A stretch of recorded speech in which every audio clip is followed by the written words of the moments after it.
Same permission, different day, out with the Simplex, and I'm using park mode, park 1, with full sensitivity right now because I was enjoying that at the end of the day when I was here last time. And I just got a little bit of a bucket lister. I can't believe I finally found one. This took a long time. This is actually a toe plate for a boot. So I think you could buy these separately from your boots and use them kind of as reinforcements to put on the tip and on the heel. It'd be really cool to find a heel plate today. You guys have probably seen those before. If you watch digging channels, you know, it has like a heart or a clover in the middle. So that'd be the heel part. This would be for the toe. That's very cool. I'm going to brush this off and see if it has a patent date because oftentimes they will. But if not, that's a good, maybe like mid-1800s piece. Awesome. Okay, so I brushed off that toe plate. It is cracked right there, but it's complete. The only other one I've ever found was totally smashed up in a hole. But anyway, I already forgot if I told you what this rang up. Rang up a solid 56, about 4 to 6 inches down. And I can't find a patent date, but obviously, if I do find one, I'll throw it up on the screen for you.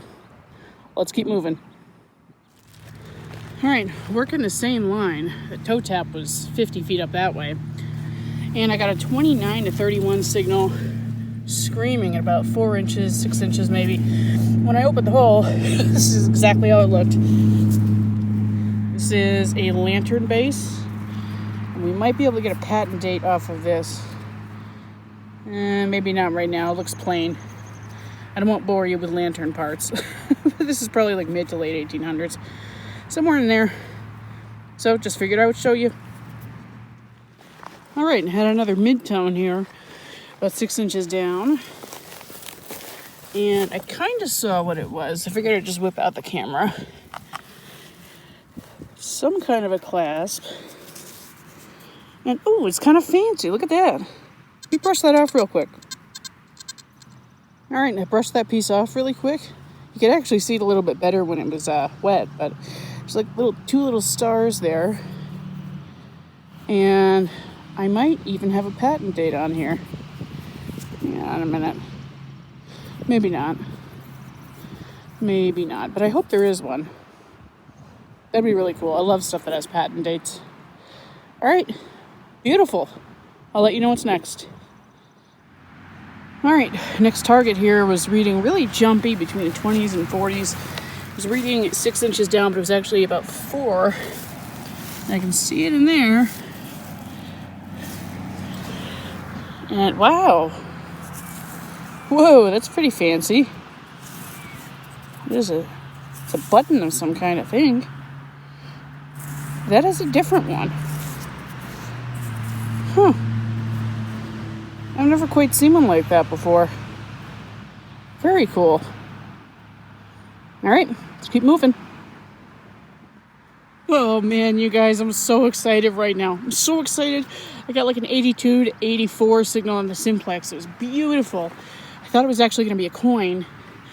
And it was only like 4 inches down, you guys. Look at that. Look at it. It's a colonial shoe buckle frame and it's complete. Oh my God. My favorite thing to find. My favorite thing to find. I can't believe it. Guys, this house was built in 1830. So, you know, I'm torn on whether I think these people actually had a lot of money or not because I haven't found any coins, but I have found things like, you know, keys. You know, if you look back at a couple of my videos, I'll try to remember to put links below. This is where I found those keys and that one counter-stamped coin. And a couple of colonial items, but oh man, that is such a day maker. I could not believe that when I saw it in the plug. It just popped right out. I would have looked with you with the pinpointer, but it was just sitting right there waiting for me. So happy I saved this. It's a little bent up, but that is quite all right. Can't believe it survived in the soil 4 inches deep for 250 years at least. This is probably about mid 1700s based on the style and the shape. Absolutely beautiful. Killer day. All right, so I just got a target that was ringing up in the 40s. Thought it was going to be another rifle casing. I've been digging a lot of those today, not showing them. It was about 6 or 8 inches down. I took it out and was about to discard it because I thought it was aluminum. But it's very fancy, so now I'm almost thinking it's silver. So I figured we'd go ahead and spray this off. Let's check that out.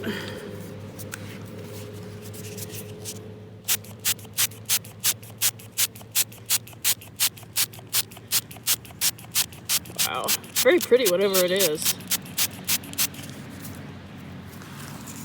But it rang up awfully low for silver, but then again, you know, if it's not round, guys, it's going to ring up a little bit lower than normal, or than silver normally would. I'm not sure, though. It's so thin.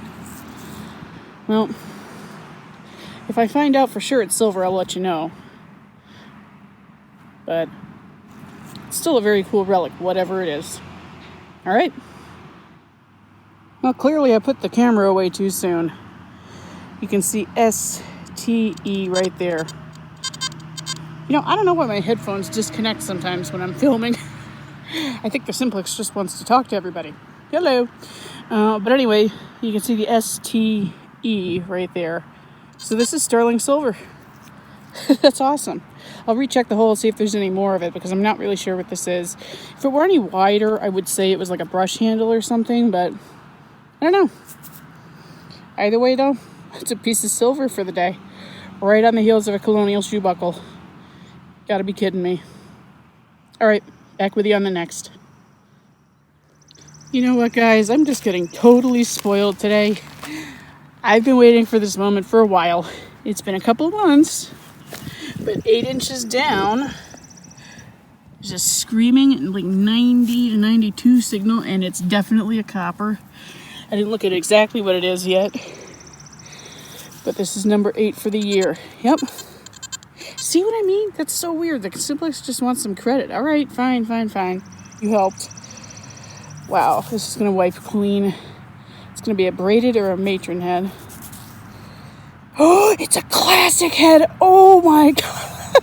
That's my first classic head. Oh, I didn't even consider the possibility, because the date ranges on those are so small. Let me see if I can get a date while we're still on the camera here. Hang on a second. I was trying to see if it would work with some nose grease, but I guess not. Is this a classic head? Am I just being stupid right now? Let me wipe this off a little bit off camera. I'll get right back to you, but what a day. What a day. Okay, so I worked out the date. Really clear. 1808. That is beautiful. This should clean up pretty well. I'm going to guess that it was maybe sitting face up. Because even though it looks like it has nice details, the moment that even a brush touches it, some of those might go away. But the back looks really pretty meaty. Either way. Wow, what a surprise. This is a day of surprises. Oh, you don't even know the half of it yet. Absolutely phenomenal. I'm so glad I stuck with this permission and really decided to grid this large area over here. I've only done a small portion of it today. I've only been out here for a couple of hours. But take your time, go slow, be rewarded. Awesome. All right, next target was a jumpy 40s signal. And I can kind of already see it in the plug, so I figured we'd pull it out together. Yeah. I believe this is, and it's either a suspender clasp or a sock clasp. I can't recall. And it looks like there might be a patent date coming through on here. I don't know. We'll see. I'll get back to you on that one. Okay, I brushed it off real quick, and I can just make out the dates. Patent something 92 and 12/31/95. So that's referring to 1892 and 1895. Nice little piece. All right. It says something down here too. Some kind of clip.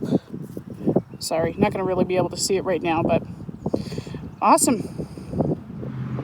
Well, this next hole surprised me. I got a 67-ish signal in there. It's the only thing that was sort of repeatable. The rest was just kind of junky sounding because there's a ton of iron out where I am. A barn burned down here in the 1800s at some point. But it looks like I have something that is not a Lincoln. We've got a beautiful Indian head scent. Wow. That wiped clean. Let's see if we can get a date right off the bat. 1899. That's a year I'm almost positive I don't have. And that's going to be gorgeous. This is just an amazing day. The only thing I'm missing is a silver coin, and at the clip I'm going right now, that could certainly happen. Oh, beautiful. Oops, still gridding this area out here. Lots of room to swing. And I got a really loud, like 50s signal. And it was only reading 4 inches deep, but this is over 6, probably about 7 inches. And we've got some roundness here. Dandy button. This is just unbelievable today. Absolutely unbelievable day. I'm getting everything that... Hang on a minute. No. Wait a second. I know what some of you at home are thinking. And why I'm staring at this for so long. It might have something on it. I thought I just saw a shield in the middle. I'm sure I'm seeing things, but let me take this off camera really quick and clean it up, just in case it's a very special button.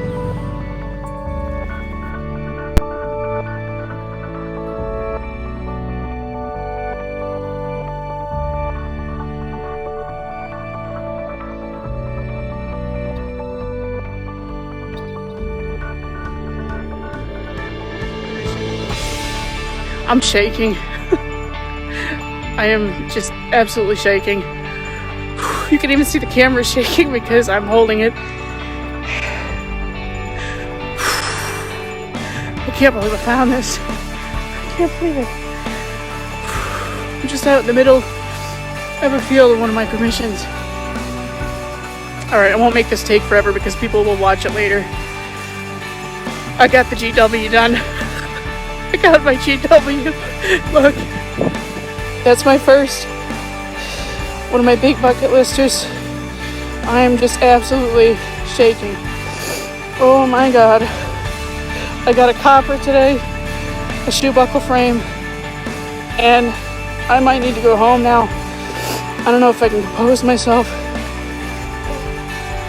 So this means like so much to me right now. I don't care that I'm crying. Oh my god. I just spent some time on social media because I dug a George Washington Inaugural button. I wasn't seeing things in the dirt. It's the eagle with the star variety.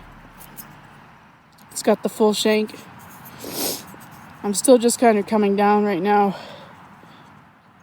I recently discovered that one of my ancestors, my sixth great grandfather, actually served under Washington in the Revolutionary War for the state of Virginia.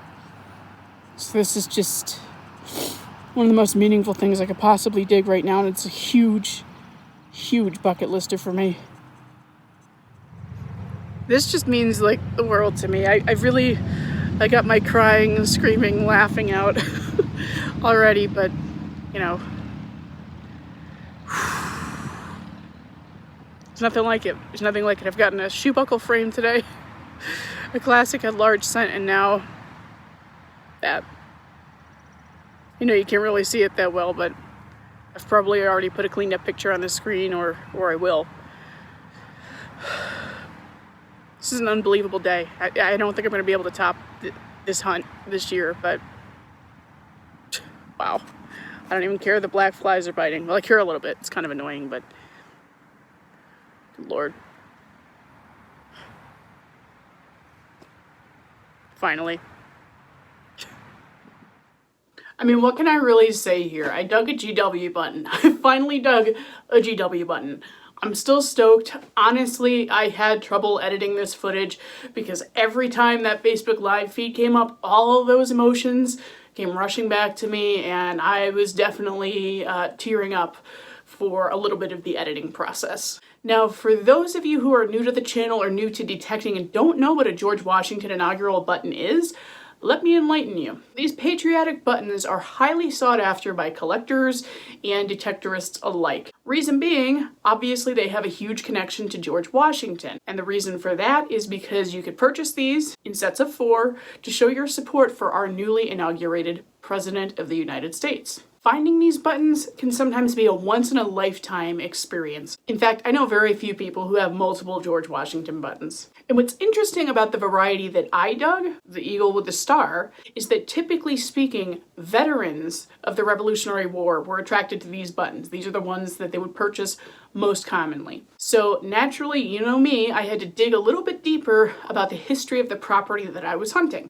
Sure enough, one of the earliest occupants of the home fought in the Revolutionary War. Go figure, right? So now I actually have a name attached to this find.